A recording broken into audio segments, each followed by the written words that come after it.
Очевидно, в свете того, что сейчас происходит, мы все считаем насилие ужасным преступлением, мы все хотим, чтобы насильники сидели в тюрьмах. Но мне кажется, что сейчас логика и доказательства теряются где-то по дороге.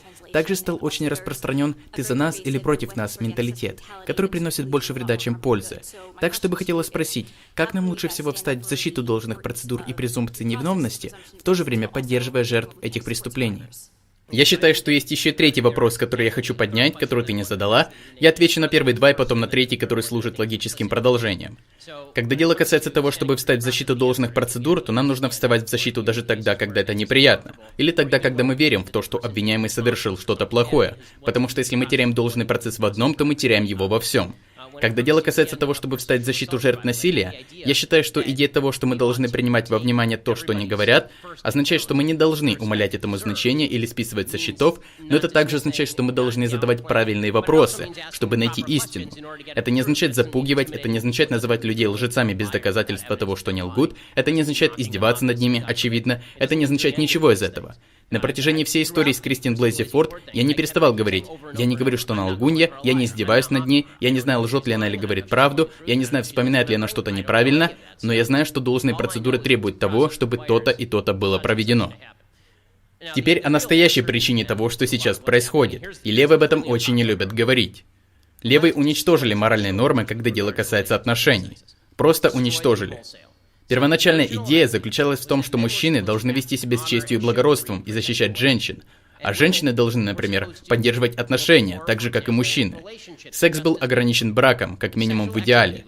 Секс должен был быть только в границах серьезных отношений, в частности брака. Не все жили согласно этим принципам, но много людей жили. По факту, как только женщина забеременела, то пара женилась.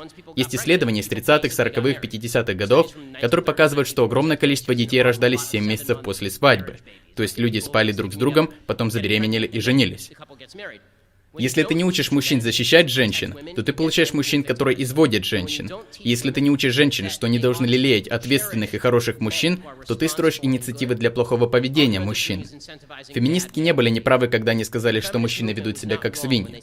Они были неправы, когда сказали, что поэтому женщины тоже должны вести себя как свиньи, и что это решит эту проблему. Потому что теперь, когда они избавились от моральных норм, от того, что секс должен быть связан с любовью и серьезными отношениями, они пришли к тому, что секс стал просто одной из функций организма, за исключением изнасилования. К этому мы, очевидно, относимся не как к простой функции организма. Так что в этом и заключается проблема.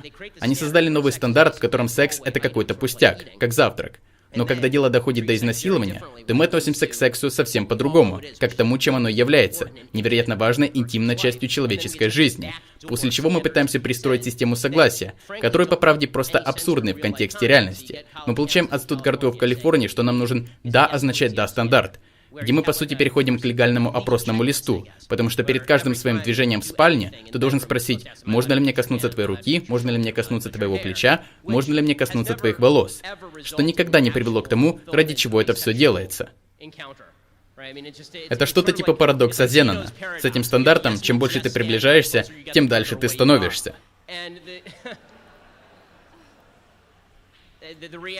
И опять же, женщины действительно отказались от брака слишком рано. Брак был лучшей вещью в мире для женщин. Это потрясающая вещь и для мужчин, потому что это делает их цивилизованными, это делает их культурными, это учит их быть защитниками своей семьи, заботиться о людях и думать не только о себе, но и о следующем поколении. Избавившись от брака, женщины избавились от возможности научить мужчин этим вещам. И женщины также избавились от идеи того, что интимность идет с преданностью. И давайте будем честны.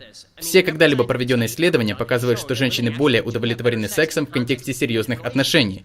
Все это дерьмо, которое вы видите в журналах о том, что женщины, спящие со 100 мужчинами, счастливы, это просто мусор. Это чистейший мусор.